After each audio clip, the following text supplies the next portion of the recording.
Welcome to new TV Telugu. ఇప్పుడు AP top 10 చూద్దాం. నంద్యాలలోని Bible machine ధ్యాన మందిరంలో రెవరెండ్ పందెల రాజు పత్రికా సమావేశం నిర్వహించారు. ఈ నెల 25, 26, 27 తేదీలో గుంటూరులోని నాగార్జున యూనివర్సిటీ ఎదురుగా 120 ఎకరాల మైదానంలో బైబిల్ మిషన్ మహోత్సవం జరగనుంది. రాయలసీమలోని దైవజనులందరూ అన్ని సంఘాలు సమైక్యంగా రావాలని ఆయన పిలుపునిచ్చారు. దేశం నలుమూల నుండి భక్తులు తరలివస్తారని, లక్షలాది మందికి అన్ని సౌకర్యాలు కల్పించామని తెలిపారు. తెలుగు జాతి ఆత్మగౌరవానికి ప్రతీకగా నిలిచిన విశ్వవిఖ్యాత నట సార్వభౌముడు స్వర్గీయ నందమూరి తారక రామారావు గారి 30వ వర్ధంతిని శ్రీకాకుళంలో ఘనంగా నిర్వహించారు. ఈ సందర్భంగా పలువురు అభిమానులు, నేతలు ఎన్టీఆర్ చిత్రపటానికి పూలమాల వేసి నివాళులర్పించారు. ఆయన చేసిన సేవలను స్మరించుకుంటూ ఎన్టీఆర్ చిరస్మరణీయుడని కొనియాడారు. పెదకూరపాడు జలాలపురం సమీపంలో లిఫ్ట్ ఇస్తానని నమ్మించి ఒక మహిళ మెడలోని బంగారు గొలుసును దుండగుడు అపహరించాడు. తాళ్లూరుకు చెందిన సామ్రాజ్యం పొలానికి వెళ్లేందుకు బైక్ పై వెళ్తున్న వ్యక్తిని లిఫ్ట్ అడగ్గా గమ్యస్థానంలో దిగుతుండగా ఆమె మెడలోని బంగారు గొలుసును లాక్కొని పారిపోయాడు. పోలీసులు సీసీ కెమెరాను పరిశీలిస్తూ కేసు నమోదు చేసి దర్యాప్తు చేసినట్లు ఎస్ఐ వెంకటేశ్వరరావు తెలిపారు.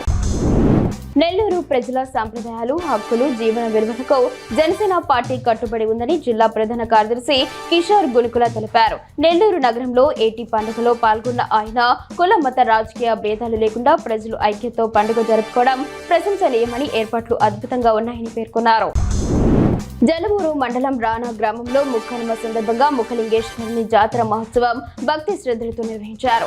ఆలయ ధర్మకర్తల ప్రకారం ప్రతి ఏడాది ఈ జాతర జరుగుతోంది. ఆలయం నుండి ఉత్సవ విగ్రహాల్లో ప్రత్యేక పల్లకులు అలంకరించి జాతర మహోత్సవానికి తరలించారు. వేలాది మంది భక్తులు స్వామివారిని దర్శించుకున్నారు. ఎన్టీఆర్ వర్ధంతి సందర్భంగా గిద్దలూరులో జరుగుతున్న ఎన్టీఆర్ మెమోరియల్ క్రికెట్ టోర్నీలో మార్కాపురం జిల్లా గిద్దలూరు ఎమ్మెల్యే ముత్తుముల అశోక్ రెడ్డి పాల్గొన్నారు. ఆయన క్రికెట్ ఆడి క్రీడాకారులను ఉత్సాహపరిచారు. గెలుపోటములను సమానంగా స్వీకరించి జీవితంలోనూ క్రీడల్లోనూ ఉన్నత స్థానాలకు ఎదగాలని ఎమ్మెల్యే ఆకాంక్షించారు. క్రీడలు మానసిక ఉల్లాసాన్ని, శారీరక దృఢత్వాన్ని అందిస్తాయని ఆయన పేర్కొన్నారు. మార్కాపురం జిల్లాలో సంక్రాంతి పండుగ 3 రోజుల పాటు ఘనంగా జరిగింది. పండుగ సందర్భంగా పల్లెలకు చేరుకున్న ప్రజలు సినిమాలు, కోడి పందాలు వంటి వినోదాలతో సంతోషంగా గడిపారు. అయితే పండుగ ముగియడంతో ప్రజలు తమ సొంతూళ్లకు తిరిగి వెళ్తున్నారు. దీంతో బస్టాండ్లు, రైల్వే స్టేషన్లు రద్దీగా మారాయి. గిద్దలూరు రైల్వే స్టేషన్ వద్ద ఇదే దృశ్యం కనిపించింది.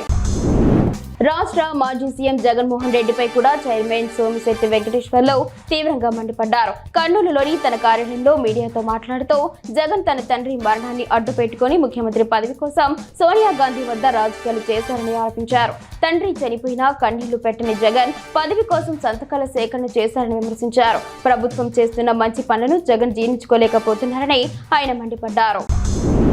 గజపతి నగరం నియోజకవర్గం గజపతి నగరం మండలంలో మాజీ మంత్రి, జనసేన పీఏసీ సభ్యురాలు పడాల అరుణ ఆధ్వర్యంలో ఎన్టీఆర్ వర్ధంతి వేడుకలు ఘనంగా జరిగాయి. ఎన్టీఆర్ విగ్రహానికి అరుణ పూలమాల వేసి ఘనంగా నివాళులర్పించారు. ప్రపంచ దేశాల్లో తెలుగు జాతి ఉనికిని చాటి చెప్పిన మహనీయుణ్ణి ఆమె కొనియాడారు. మండలం భీమునివారిపాలెంలో బోటింగ్ పాయింట్ ప్రస్తుతం సందర్శకులు లేక వెలవెలబోతోంది. ఇటీవల ఫ్లెమింగ్ ఫెస్టివల్ సమయంలో బోటింగ్ కోసం సందర్శకులు పోటీ పడ్డారని స్థానికులు తెలిపారు. అయితే ప్రస్తుతం బోటింగ్ కు వచ్చే వారి సంఖ్య గణనీయంగా తగ్గిందని, ఈ రకం దీవికి ప్రైవేట్ గా వెళ్లాలంటే ఒక్కో బోటుకు 2,000 రూపాయలు, సాధారణంగా చుట్టూ తిరగాలంటే 1,000 రూపాయల వరకు వసూలు చేస్తున్నట్లు పేర్కొన్నారు.